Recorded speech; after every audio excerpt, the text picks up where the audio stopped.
Welcome to PDP math daily class YouTube channel में आपका स्वागत है। और मैं प्रदीप सर क्लास लेके आए हुए हैं रेलवे एग्जाम में पूछे जाने वाले कुछ ऐसे क्वेश्चन जो हमें पढ़नी चाहिए। जैसे कि दोस्तों देख रहे हैं कि दो संख्याएं 5:9 के अनुपात में है। क्या कह रहा है कि दो संख्या है और वो जो 5:9 के अनुपात में है, दोनों में 9 जोड़ने पर, यानी वो संख्या में यदि 9 जोड़ता है तो उनमें से अनुपात क्या हो जाता है, 16:27 का हो जाता है। तो कह रहा है कि दो में से कोई एक संख्या बताइए, वो संख्या क्या है। तो चलिए दोस्तों हम इसको x लेके हम मानते हैं। चलिए इसको हम देखते हैं। जैसा कि देख रहे हैं ये संख्या क्या है, 5:9 है। तो इसको हम बनाएंगे क्या प्यारे दोस्तों, इसको हम क्या लिख सकते हैं, यहाँ पर लिखेंगे 5x प्लस क्या लिखेंगे 9। और यहाँ जैसे 5x प्लस 9 को लिखा, अब यहाँ पर क्या लिखेंगे 9x प्लस 9 लिखेंगे।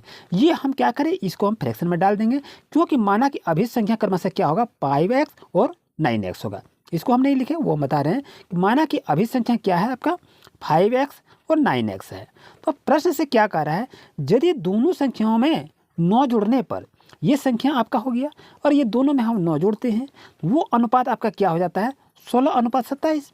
यानी कहने का मतलब इसको फ्रैक्शन में डालने के बाद 16/27 हो जाता है, जो क्वेश्चन में कहा गया है। अभी तक कुछ बनाए नहीं, क्वेश्चन में जैसा कहा जा रहा था वैसे हम इसको डाल दिए। ओके चलिए, जैसे कि देखते हैं आप 16 और 9 को यदि हम मल्टीप्लिकेशन करते हैं क्रॉस मल्टीप्लिकेशन से, तो 16 में कितना हो जाएगा दोस्तों, 16 44 से 144 होगा।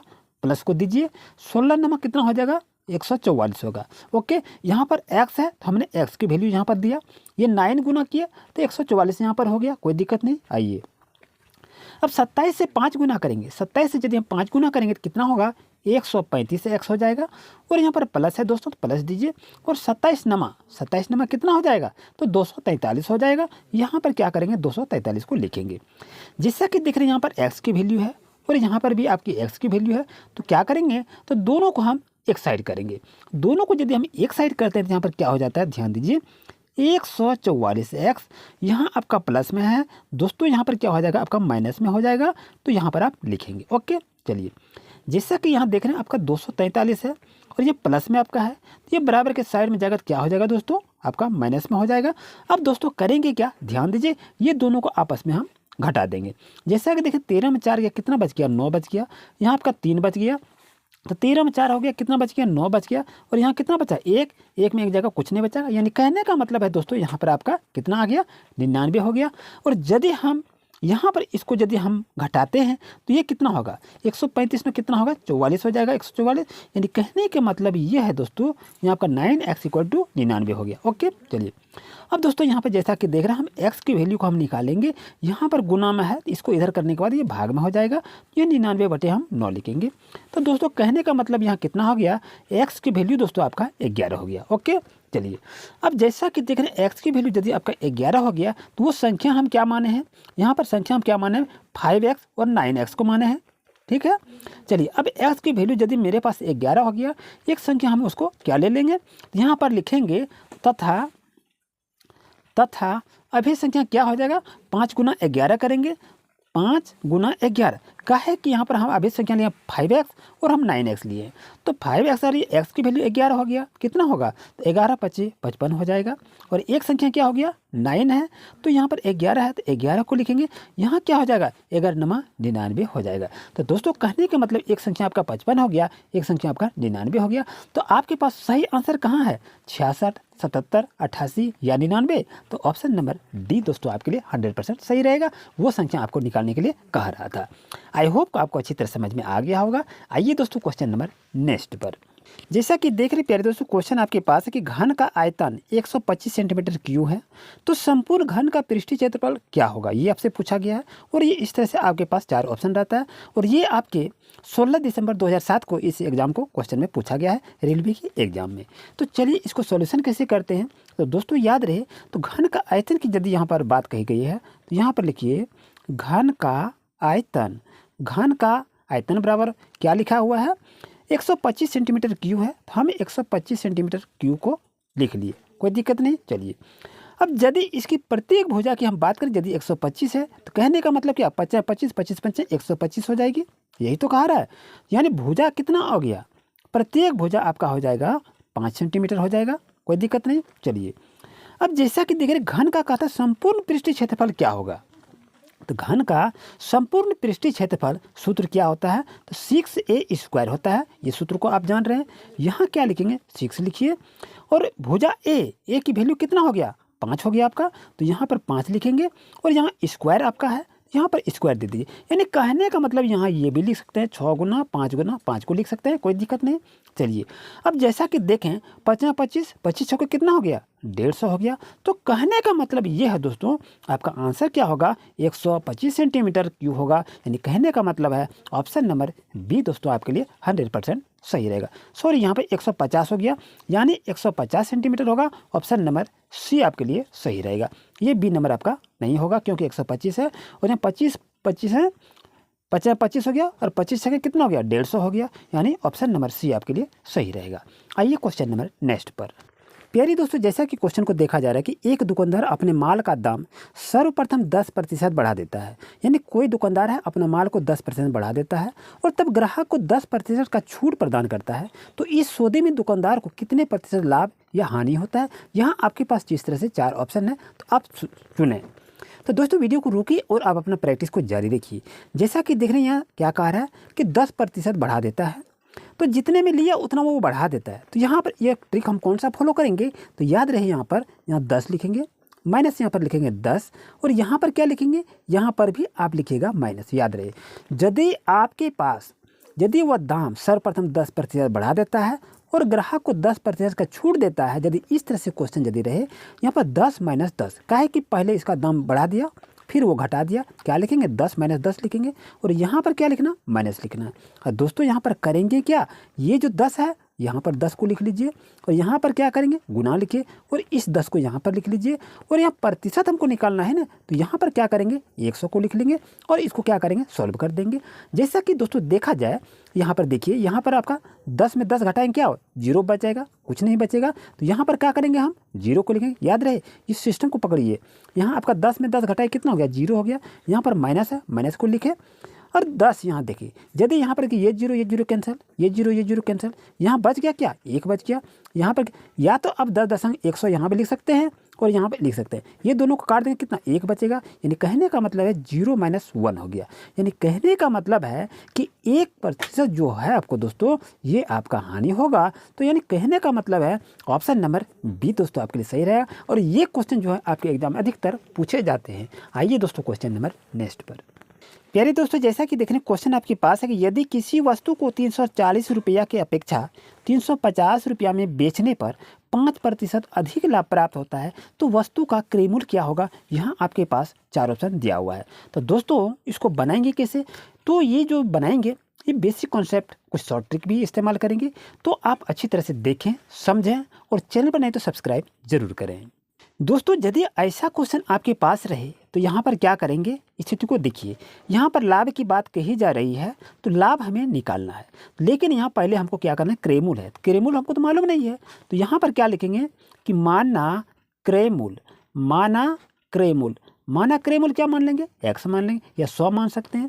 तो इसलिए दोस्तों आपका लाभ कह रही है, लाभ क्या है, यहाँ पर देखिए 350 की बात कही जा रही है, 350 को मैंने लिखा। अब यहाँ कितना है, 340 है। तो दोस्तों इसमें क्या करेंगे, 340 को घटा देंगे। तो कहने की मतलब ये होती है कि 10 रुपया दोस्तों इनको लाभ हुआ। ओके, ठीक है।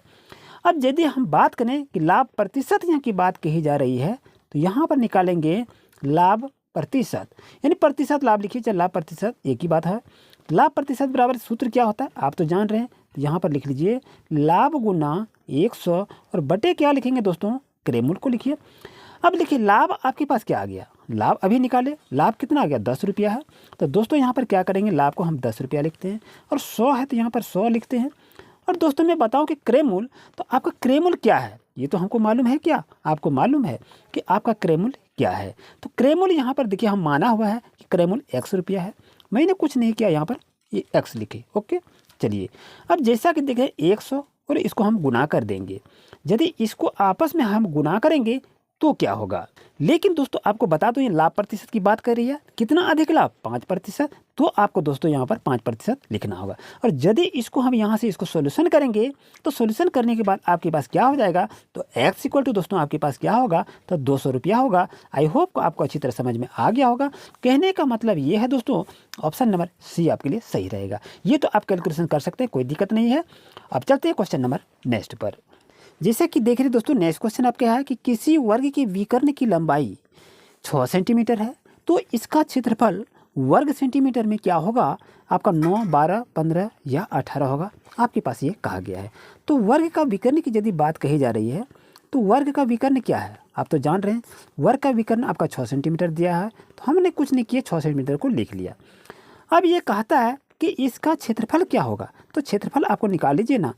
क्षेत्रफल निकालेंगे तो क्षेत्रफल क्या सूत्र होता है, 1/2 गुना विकर्ण स्क्वायर होता है। इस चीज़ को आप याद रखिए। 1/2 को मैंने दोस्तों लिख लिया। अब विकर्ण की बात यदि कही जा रही है, विकर्ण आपका कितना है, 6 सेंटीमीटर है, तो मैंने कुछ नहीं किया, यहाँ 6 पर लिख दिया। और स्क्वायर है तो मैंने स्क्वायर को लिख दिया। अब जैसा कि दोस्तों देखा जाए, यहाँ पर आपका 6 2 बार है, या इस तरह से आप लिख सकते हैं, कोई दिक्कत नहीं है। दोस्तों यदि हम यहाँ से बात करें तो छछा के कितना हो गया, छछा के आपका 36 हो जाएगा। तो यहाँ पर क्या लिखेंगे, 36 लिख लीजिए, और नीचे में 2 है तो 2 दीजिए। अब इसको यदि कटा देंगे दोस्तों 18 आंसर हो जाएगा। यानी कहने का मतलब है कि ऑप्शन नंबर डी आपके लिए सही होगा, यानी 18 वर्ग सेंटीमीटर का सही आंसर होगा। यदि किसी वर्ग की विकर्ण की लंबाई 6 सेंटीमीटर है, तो इसका क्षेत्रफल यदि वर्ग सेंटीमीटर निकालेंगे तो 18 वर्ग सेंटीमीटर का सही आंसर होगा। आइए दोस्तों क्वेश्चन नंबर नेक्स्ट पर। जैसा कि देख रहे हैं दोस्तों, क्वेश्चन क्या कह रहा है कि यदि 15 मेज का क्रय मूल्य 20 मेजों के विक्रय मूल्य के बराबर हो, तो सौदे पे प्रतिशत हानि क्या हुई, ये आपसे पूछा गया है। तो प्रतिशत हानि आपको निकालना है ना। यहाँ कितना है, 20 है, और यहाँ पर 15 है। ये क्रय मूल्य है और ये विक्रय मूल्य है। हम यहाँ पर क्या करेंगे दोस्तों, याद रहे यहाँ पर हानि को निकालेंगे। तो हानि हम क्या निकाल सकते हैं, तो यहाँ पर 20 - 15 करेंगे तो आपका हानि कितना होगा, 5 रुपया हो जाएगा। तो ये आपका 5 रुपया हो गया। अब यहाँ कह रहा है चूँकि हानि प्रतिशत, यही तो कह रहा है, हानि हो गया तो इसका हानि प्रतिशत निकलेगा, लाभ होता तो लाभ प्रतिशत निकलता। तो हानि प्रतिशत यदि हम निकालेंगे तो क्या लिखेंगे, यहाँ पर लिख लीजिए 5 × 100, जैसा कि आप निकालते हैं उसी प्रोसेस से। और यहाँ पर हमें मालूम क्या है कि यहाँ आपका 20 है। जैसा कि यहाँ देख रहे हैं विक्रय मूल्य की बात कर रही है, तो यहाँ पर हमको 20 लिखना है। तो दोस्तों यहाँ पर करें क्या, यहाँ लिख दीजिए 2 × 5 = 10 हो जाएगा। 5 और 5 को गुना करेंगे तो कितना होगा दोस्तों, 25% होगा। कहने का मतलब है ऑप्शन नंबर सी दोस्तों आपके लिए सही रहेगा। आइए दोस्तों क्वेश्चन नंबर नेक्स्ट पर। जैसा कि दोस्तों देखें कि रीजनिंग क्वेश्चन एक तो दिया हुआ है कि 1, 3, 9, 27 और 81 है, और आपके पास देखिए इस तरह से 4 ऑप्शन है। तो बताइए दोस्तों इसका सही आंसर क्या होगा। तो यदि ऐसा क्वेश्चन रहता है तो आप देखें कि ये सीरीज किस तरह से आगे हुआ। कहने का मतलब ये है, यदि यहाँ पर दोस्तों देखिए 1 × 3 करेंगे तो कितना होगा, 3 होगा। फिर 3 × 3 करेंगे तो कितना होगा, 3 × 3 = 9 होगा। फिर देखिए यदि यहाँ 3 × 3 = 9 आपका हो गया, तो 9 × 3 करेंगे तो कितना हो जाएगा, 9 × 3 = 27 हो गया। फिर 27 को 3 से गुना करेंगे तो कितना होगा, 27 × 3 = 81 होगा। और इसी तरह यदि आगे का क्रम बढ़े तो कितना होगा, 3 × 1 = 3 हो जाएगा, और 8 × 24 = 243 हो जाएगा। कहने के मतलब है दोस्तों ऑप्शन नंबर सी दोस्तों आपके लिए सही रहेगा। ये रीजनिंग पर आधारित ये क्वेश्चन को पूछा गया था। जैसे कि दोस्तों देख रहे क्वेश्चन आपके पास रीजनिंग पर आधारित है। 25 संबंधित है 225 से, तो 64 किससे संबंधित है, आपके पास 4 ऑप्शन है। तो दोस्तों वीडियो को रोकें और बतावें कि आखिर इसका आंसर क्या हो सकता है। तो चलिए इसको देखते हैं। दोस्तों यदि ऐसा क्वेश्चन रहे ना, तो आप इसको वर्ग के आधार से भी निकाल सकते हैं, इसको गुना के आधार से भी निकाल सकते हैं, लेकिन जो शॉर्ट आपको हो उसका यूज कर सकते हैं। तो दोस्तों देखें यदि 25 की यदि बात कही जा रही है, तो 25 में यदि हम 225 से डिवाइड करेंगे तो कितना होगा, 25 नमा कितना होगा, 225 हो जाएगा। यदि 25 × 9 करते हैं 225 हो जाता है। उसी तरह की संख्या से डिवाइड करेंगे, जो आगे की संख्या आएगी तो आपको करना क्या है, वही 9 से इसको डिवाइड करना है। यानी कहने का मतलब ये कह रहा है कि आपके पास जो यह संख्या दी हुई है उसका मान क्या होगा। प्यारे दोस्तों याद रहे, तो इसको हम 25 नमा कितना किया, 25, इसको यहाँ पर लिख देते हैं आपको सुविधा के लिए। तो यहाँ लिखिए 25 × 9, 25 × 9 बराबर कितना होगा, 225 हो जाएगा। और यहाँ पर 64 है दोस्तों, तो यहाँ पर लिख लीजिए 64। जैसे 25 से 9 गुना किए तो कितना हो गया, 225 आपका हो गया। उसी तरह 64 से यदि हम 9 को गुना करेंगे तो कितना होगा, 9 × 36 के 6 बच जाएगा 3। अब यहाँ पर देखें तो 576 इसका आ जाएगा। यानी कहने का मतलब ये है दोस्तों कि आपका ऑप्शन नंबर ए आपके लिए सही होगा, यानी यहाँ पर आपका 576 लिखा जाएगा। आइए दोस्तों क्वेश्चन नंबर नेक्स्ट पर।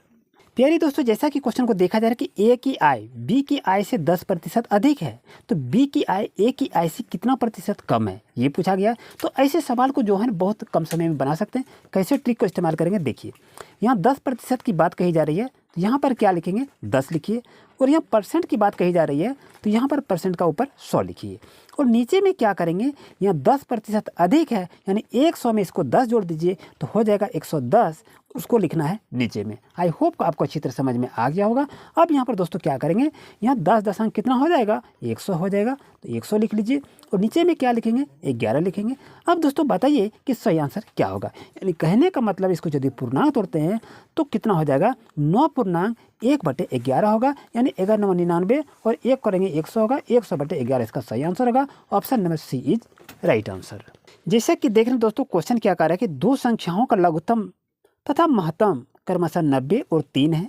यदि उनमें से एक संख्या 18 है तो दूसरी संख्या क्या होगी। आपके पास इस तरह से 4 ऑप्शन दिखाई दे रहा है, तो ये तो बहुत सरल ढंग से बना सकते हैं। तो ऐसा क्वेश्चन यदि रहे तो यहाँ पर क्या लिखेंगे एलसीएम लिखिए, और यहाँ पर क्या लिखेंगे गुना, यहाँ पर क्या लिखेंगे दोस्तों एचसीएफ लिखिए, और यहाँ पर क्या लिखेंगे पहली संख्या गुना दूसरी संख्या, इस चीज़ को लिखेंगे। अब यहाँ पर देखिए आपका एलसीएम की बात कही जा रही है, एचसीएफ की बात कह रही है, तो एलसीएम आपका कितना है 90 है, तो एलसीएम की जगह 90 लिखिए प्यारे दोस्तों, और एचसीएफ की कह रही है तो 3 लिख लीजिए यहाँ पर।